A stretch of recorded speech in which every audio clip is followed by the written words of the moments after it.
Puji Tuhan, Shalom. Hari ini firman Tuhan buat kita, saya beri tema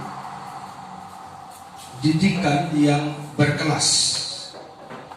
Kenapa didikan yang berkelas? Karena didikan ini dilandasi oleh kasih. Dan ketika Tuhan mendidik kita, itu karena Dia sangat mengasihi kita. Bersama katakan amin.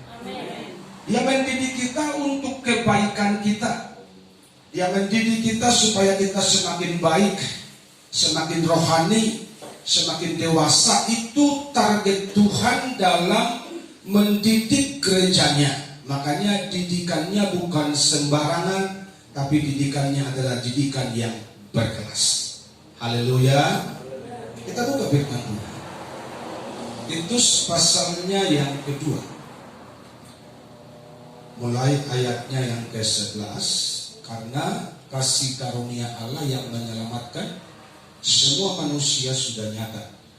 Ia mendidik kita supaya kita meninggalkan kefasikan dan keinginan-keinginan duniawi, dan supaya kita hidup bijaksana, adil, dan beribadah di dalam dunia sekarang ini, dengan menantikan penggenapan pengharapan kita yang penuh bahagia dan penyataan kemuliaan Allah yang maha besar dan juru selamat kita Yesus Kristus, yang telah menyerahkan dirinya bagi kita untuk membebaskan kita dari segala kejahatan dan untuk menguduskan bagi dirinya suatu umat kepunyaannya sendiri yang rajin berbuat baik. Beritakanlah semuanya itu, nasihatilah dan yakinkanlah orang dengan segala kewibawaanmu. Janganlah ada orang yang menganggap engkau rendah. Yang berbahagia adalah mereka yang mendengar firman Tuhan dan melakukannya dalam kehidupan mereka hari lepas hari. Haleluya.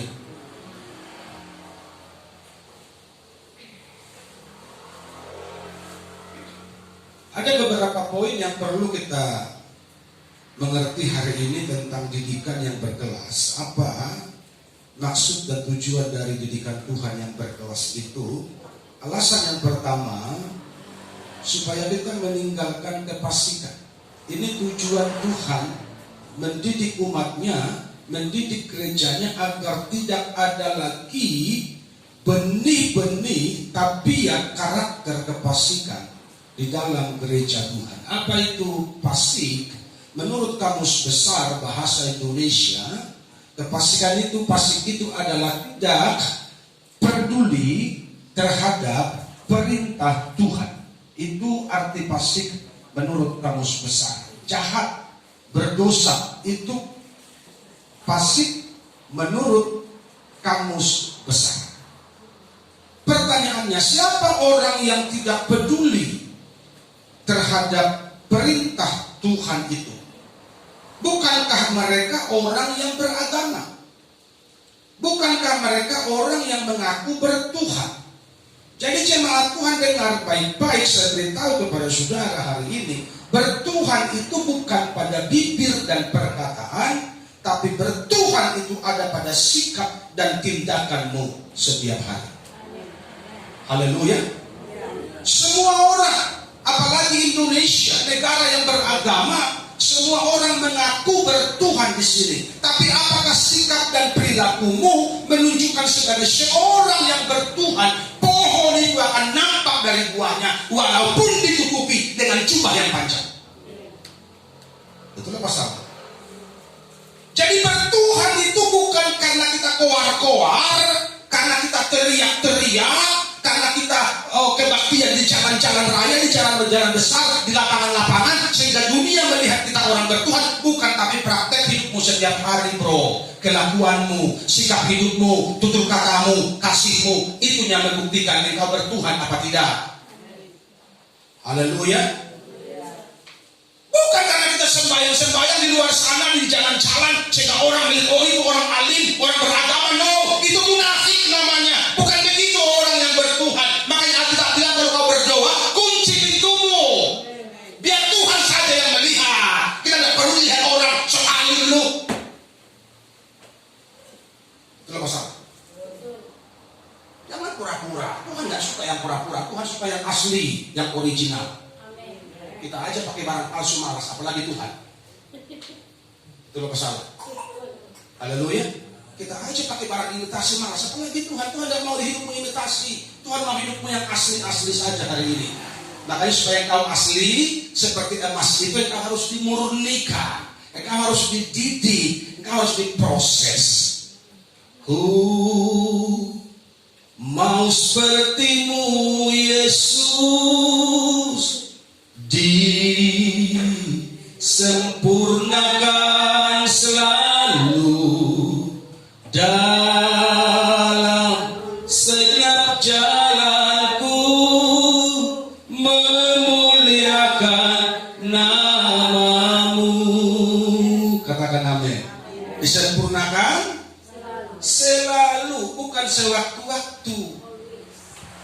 Supaya apa? Supaya menjadi serupa, segambar dengan Tuhan Yesus. Haleluya. Emang bisa, Pak? Kenapa tidak bisa? Anak itu harus sama seperti bapaknya, bahkan harus lebih jago dari bapaknya. Jangan terbalik. Kalau sekarang kan akhir zaman, anak lebih pencorok dari bapaknya. Kacau dunia ini. Haleluya. Harusnya anak lebih canggih, lebih sukses, lebih berhasil dari bapaknya. Itulah masalah. Tapi kita tidak usah lebih-lebih. Kita menjadi seperti Yesus saja. Haleluya. Haleluya. Jadi didikan itulah cara untuk mendekatkan kita kepada Tuhan. Pertanyaannya, didikannya enak atau sakit? Jemaat masih bersama saya? Saya tanya ulang, didikannya ini enak atau sakit? Sakit-sakit enak atau enak-enak sakit? Banyakan enaknya atau banyakan sakitnya? Ini problemnya. Mengapa gereja banyak yang tinggal kelas? Karena nggak tahan mengalami kesakitan. Yang setuju dengan saya katakan amin. Kenapa imam jemaat banyak bantet, tidak mengalami pertumbuhan? Karena ketika mulai diproses, dia bilang begini, sejak aku ikut GBIK sekarang ya, tambah sungguh-sungguh, tambah banyak masalah. Wah, engkau di jalan yang benar bro. Ya, engkau sedang ada di jalan yang benar. Terus terang jalan, jangan mundur. Kalau engkau senang-senang, tidak ada masalah, saya khawatir sebentar lagi kau masuk lubang. Karena Tuhan sedang membiarkan engkau. Jadi kalau engkau banyak masalah hari ini, oh itu jalan Tuhan. Masa Pak Pendeta ini udah banyak masalah di dalam itu yang politikos. Politikos itu paling benar itu. Kalau lagi banyak masalahmu, supaya engkau semakin dekat sama Tuhan Yesus. Haleluya. Karena didikan itu yang mendekatkan kita kepada Tuhan. Makanya Matius 11, Romahamu tuau, datang kepadaku kamu yang letih, hamuna loja. Siapa yang loja itu? Yang bermasalah. Siapa yang letih lesu itu? Yang berbeban berat itu, yang banyak pergumulannya, yang segunung masalahnya. Datanglah sama Tuhan Yesus. Jangan sama yang lain. Sama yang lain tambah kacau hidupmu, tambah rusak kau. Datang sama Tuhan, rendahkan hatimu supaya engkau dipulihkan. Kan begitu. Makanya didikan itu dibuat untuk menarik kita dekat sama Tuhan. Pertanyaannya, maukah engkau dididik? Ini problemnya sekarang. Maukah engkau dididik? Maukah engkau didisiplinkan?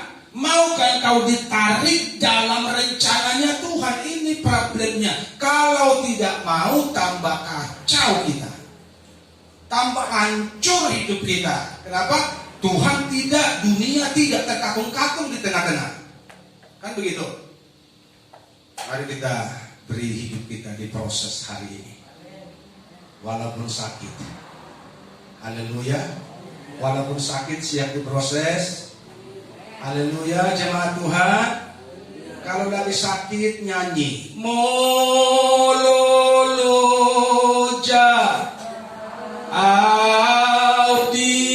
Audison. Ayo nyanyi Pargogo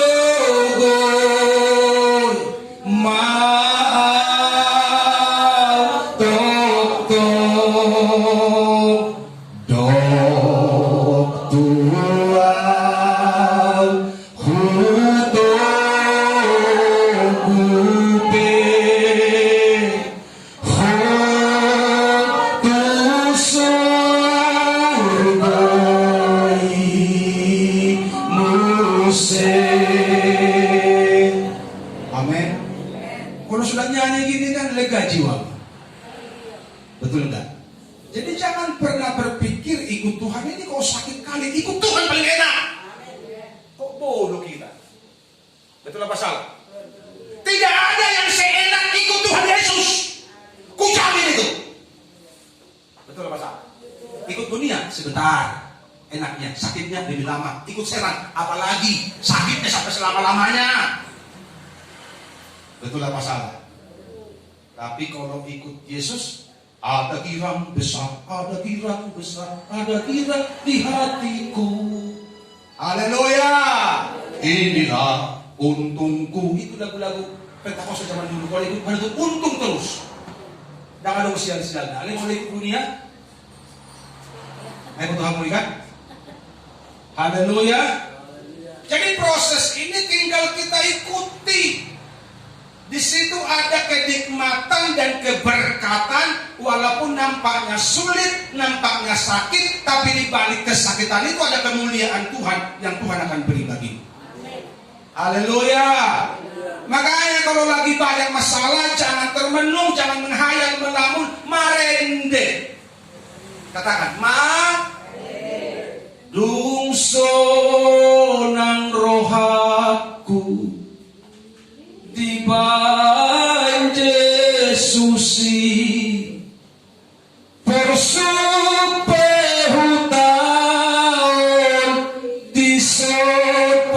desan monolong Yesus dari sonang. Sonang do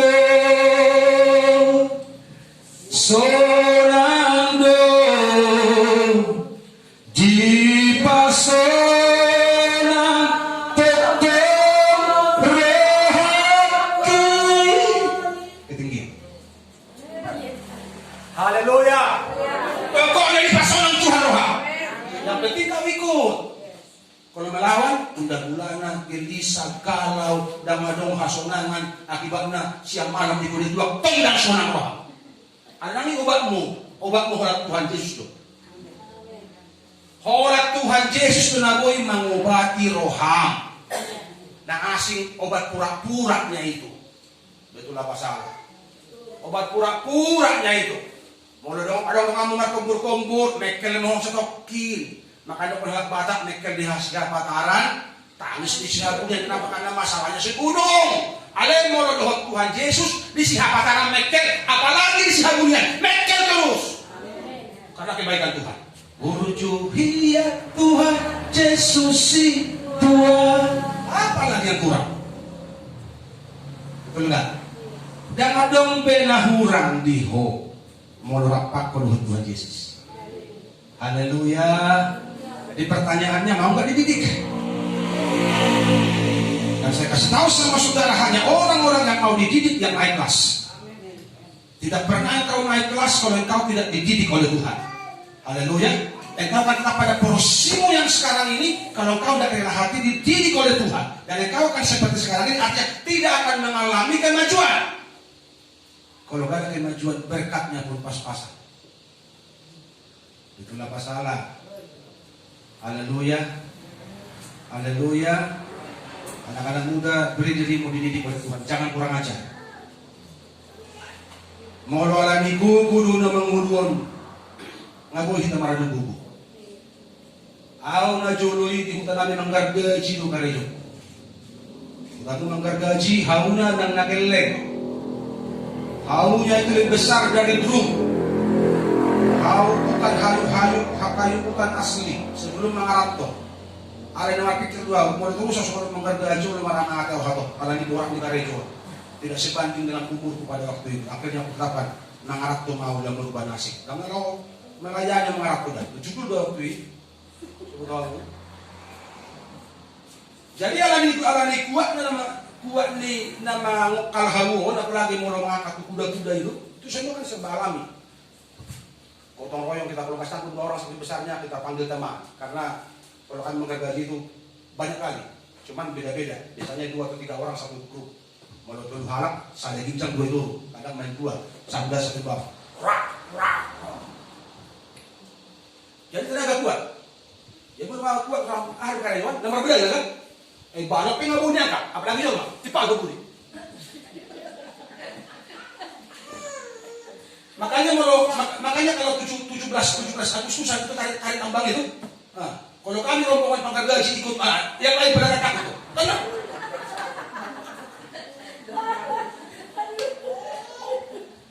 Makanya kalau Mama Radugogo kan begitu.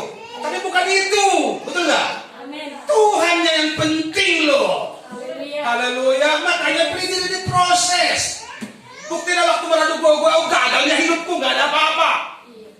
Mangarato tidak ada apa-apa. Dupe bertobat baru ada apa-apanya. Haleluya. Setelah bertobat berhidup sama Tuhan baru berisi. Sebelumnya kosong, tidak ada isinya. Makanya depan tong kosong. Hidup bertobat berisi mah. Diisi terus sampai hari ini, terus diisi sampai nanti penuh. Kemuliaan Tuhan sampai penuh. Haleluya. Makanya unang Radugogo. Dangalani hagogo oki boyau marjala di monuko. Jadi masa buat kita terhaut begini haun. Lu petong masuk PT apa itu? PT timber itu kan? Maklumlah zaman dulu kan, itu hori mah hutan, tapi hutan pengen di Tuhan. Itu hori mah hutan yang boy bihang makan gaji deh. Tidak koma illegal logging. Lu ngapain di sini? Lu makan? Kami ada izin. Kami yang izin tuh, Bang. Lang boy makan gaji. Kamu bang masuk sama ngulu di jol, Bang. Barang itu sila ada orang makan gaji, Bang. Gitu kan? Itu sebelum bau. Ngabel-belgaran aja. Pokoknya satu gunung, mulai mana orang kalah di kuda tuak, nangarong na berani makarai. Akhirnya budi gak masuk budi, nah soal pati hari, prakko.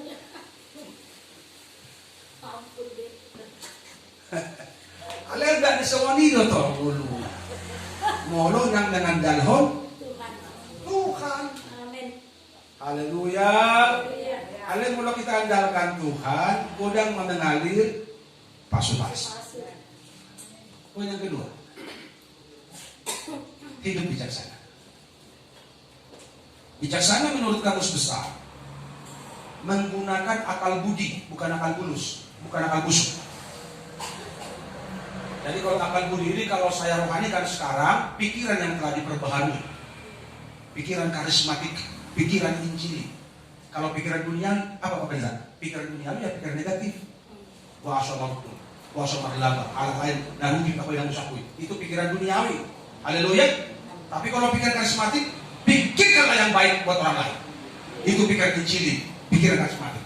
Itu yang disebut menggunakan akal budi, pengalaman dan pengetahuan, arif, tajam pikiran.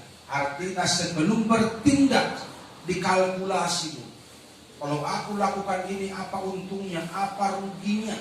Kalau aku lakukan ini, berdosa apa tidak? Nama Tuhan dipermuliakan apa tidak? Itu sikap orang bijaksana, tidak gerasa gerusuk dalam bertindak. Haleluya. Memiliki sebuah pemikiran yang matang, itu namanya orang bijaksana. Dan asal melangkah, kenapa? Karena setiap tindakan kita itu ada konsekuensi. Sebelum bertindak kita pikirkan, kalau aku lakukan ini, Tuhan senang gak ya? Kalau aku usaha ini, Tuhan senang gak ya? Kalau aku lakukan ini, ujung-ujungnya dosa gak ya? Itu perlu direnungkan masa-masa. Memiliki penguasaan diri dalam segala keadaan, itu namanya bijaksana. Tidak mudah terpengaruh dengan situasi. Mau di BDH di zone terpengaruh. Nanti ikut kelompok ini dengar lagi omongan isi terpengaruh lagi. Itu bukan orang bijak, itu orang dungu. Haleluya. Kalau orang bijak dengar di sini diolah di otaknya. Masa iya. Dengar di sini masa iya. Terus tanya Tuhan mana yang benar. Supaya kita tidak menjadi corong gosip, tapi kita menjadi corong kebenaran. Haleluya. Saya ulangi, kita anak Tuhan, jangan mau jadi corong gosip. Mulutmu harus jadi corong kebenaran di mana engkau ada. Karena engkau harus jadi berkat buat dunia. Haleluya. Amsal 1 ayat 4.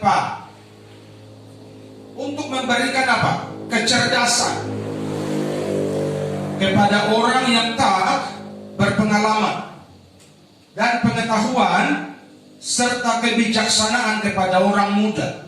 Di kitab Amsal yang lain berkata, orang muda itu bodoh. Kenapa? Karena gampang mengambil kesimpulan, gampang mengambil keputusan tanpa pikir panjang. Makanya mereka perlu cinta Tuhan supaya Tuhan beri kebijaksanaan sehingga kebodohan itu terusir. Haleluya. Pintar mereka, tapi karena gampang ambil keputusan jadi banyak ruginya. Orang sekolah kok. Makanya Alkitab bilang bodoh. Tapi orang bijak itu sebelum bertindak, dia mengkalkulasi, dia menghitung, dia menganalisa secara baik, sehingga tidak menimbulkan banyak kerugian, tidak membuang waktu yang sia-sia. Kenapa? Karena setiap langkah kita diatur oleh Tuhan. Tiap langkahku diatur.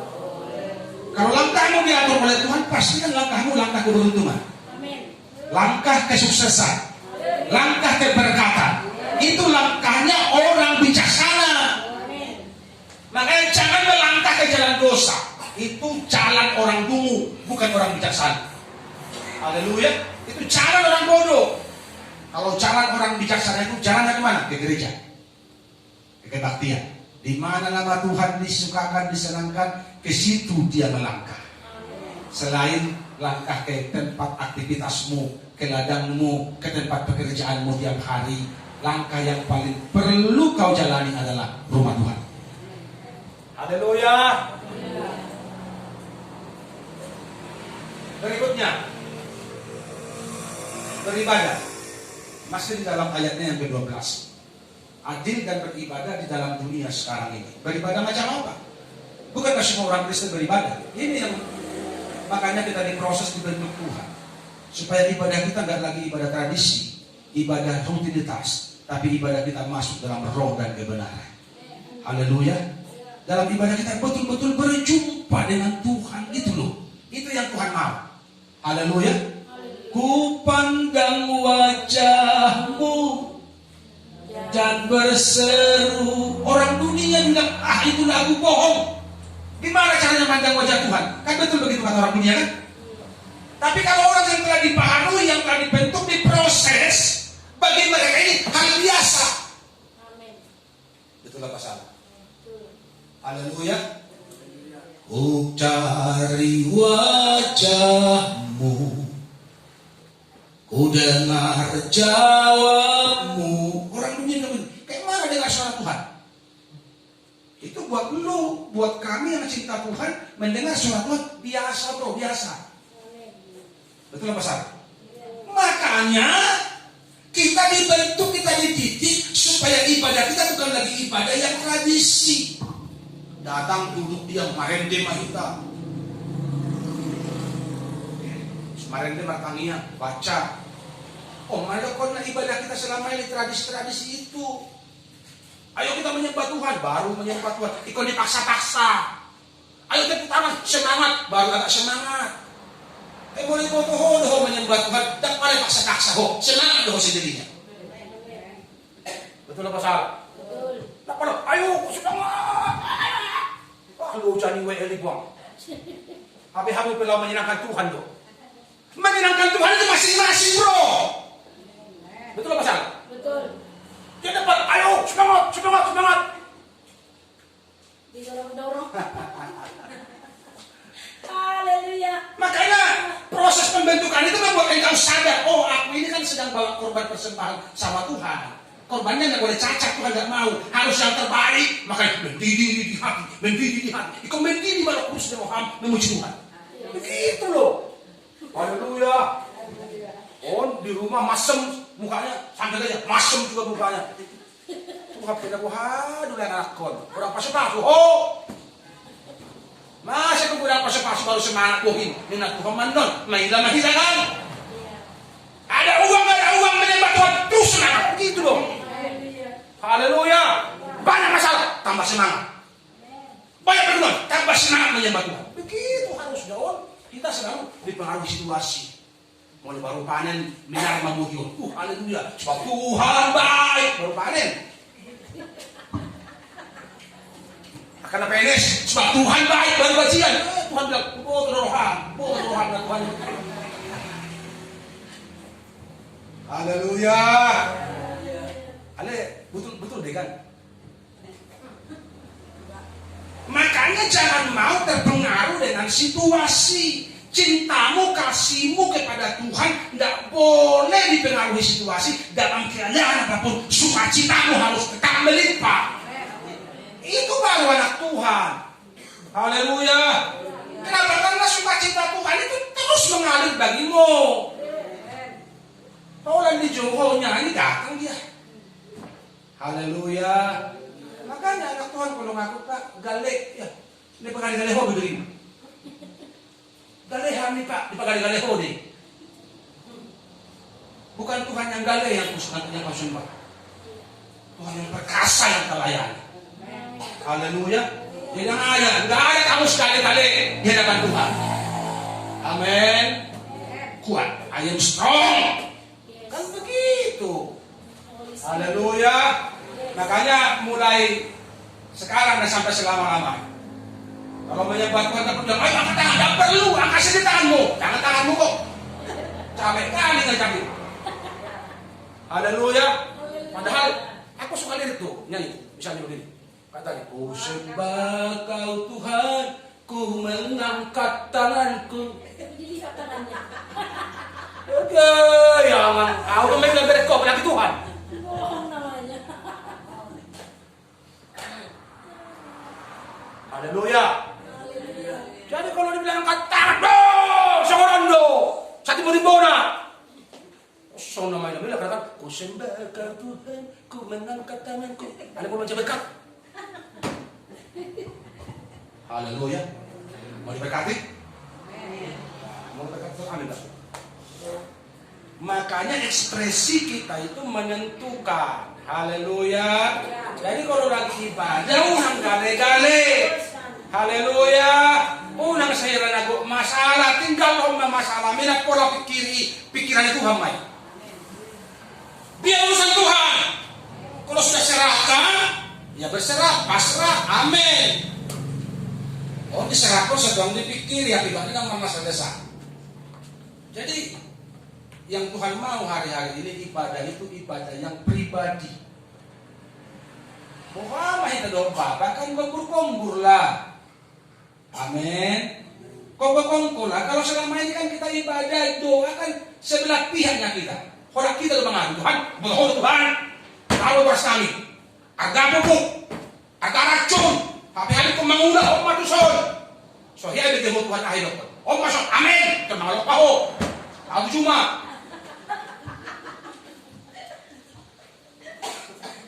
Si Bapak, Oma si Jao kami. Gano'n langsung. Belum kau dengar apa suara Tuhan. Ito ramit ko. Kan begitu kan? Kita berdua sebelah pihak. Apa dua itu? Komunikasi. Jatuh sama komunikasi. Markombur bahasa Batakna. Mula markomburi dan sebelah pihak ay. Mula na sebelah pihak ay na pidato. Mandokok kata di pesta sebelah pihak may. Alam mo markombur dua belah pihak. Habis makatai kamu, lian waktu Tuhan makatai ko ho. Una juga ala ko tong, nakana may Tuhan makatai. Halo. Pedas ya. Pedas terang ya karena itu obat. Itu ibadah yang Tuhan mau. Kita kok berkumpul. Orang bapak kita kok. Lapor aku terus Tuhan bodoh. Anakku bandel, masuk. Amin.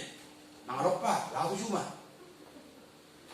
Bulan Tuhan kau bodoh mau, pasok. Jaga ya udah. Mudah jangan lu aso. Aku sama baso. Amin. Bodoh ko.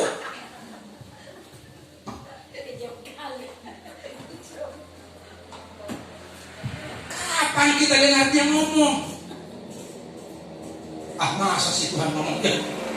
Makanya jangan beribadah model zaman dulu, zaman old. Ya, beribadah dalam model zaman now, menyembah Tuhan dalam roh dan kebenaran supaya kau bisa dengar Tuhan bicara. Dan hanya orang-orang yang telah dibentuk, telah diproses, telah didisiplinkan secara rohani yang bisa mengalami itu. Kalau manusia dengan hidup lama, dan masuk akalnya. Haleluya. Tapi yang sudah mengalami bahwa dalam roh, sudah dididik dibentuk Tuhan. Oh, engkau akan mengalami bagaimana indahnya bersekutu dengan Tuhan. Haleluya. Haleluya. Berikutnya, yang terakhir, rajin berbuat baik. Yang telah menyerahkan dirinya bagi kita untuk membebaskan kita dari segala kejahatan dan untuk menguruskan bagi dirinya suatu umat kepunyaannya sendiri yang rajin berbuat baik. Kalau kita sudah melewati pembentukan, melewati didikan, melewati proses gangadong be nahulit. Gak ada yang amin. Gangadong be nakikir. Gangadong be napelit. Kenapa? Karena engkau diberkati untuk menjadi berkat. Katakan amin. Engkau diberkati untuk menjadi saluran berkat, bukan menjadi gudang berkat. Saya ulangi, engkau diberkati bukan mau jadi gudang berkat, tapi engkau diberkati untuk menjadi penyalur berkat. Haleluya. Siap kan engkau diberkati? Berdoa nanti di rumah, Tuhan berkati aku berlimpah-limpah supaya aku menjadi saluran berkat. Tuhan akan tambahkan kapasitas berkat. Haleluya. Kalau selama ini kayaknya kurang, jangan-jangan nama kulit doh, makan aku HP sawat di leher. Yang merasa begitu katakan amin. Alamak kulit doh terus, tuh HP sawat di kerannya itu menetes doang dikasih. Alam mulai bereng roham hari ini lurus, kamu jadi saluran berkat, maka kerannya akan dibuka kencang, berkatnya mengalir seperti sungai dan banyak orang terbantu oleh tanganmu. Haleluya. Banyak orang diberkati oleh tanganmu. Makanya rajin berbuat baik. Coba cek dulu, yang masih pelit-pelit itu tandanya belum lulus pendidikan. Haleluya. Saya ulangi, yang masih pelit-pelit itu artinya belum lulus pendidikan. Mesti digodok lagi dia. Soal tentara ikut ditunjang itu mesti. Asal lulus sih mana? Soalnya mahamun lah. Harus digres tadi sama Roh Kudus. Ini masih pelit ini. Akhirnya harus diasah, diamplas, baru ias mah. Ias songon hapas maan. Haleluya. Terbukalah hatinya, pikirannya, mulailah melirik keluarga, saudara yang butuh bantuan, tangan mulai terulur. Kalau selama ini mengepal, sekarang terbuka. Karena Tuhan sudah proses. Ingat, yang masih pelit tandanya belum lulus proses. Haleluya. Tapi di sini saya yakin sudah tidak ada lagi yang pelit, sudah baik-baik semua ini. Karena sudah dibersihkan oleh firman Tuhan yang disampaikan selama ini. Berbahagialah engkau yang mendengar dan melakukan firman Tuhan dalam kehidupanmu hari lepas hari. Puji Tuhan.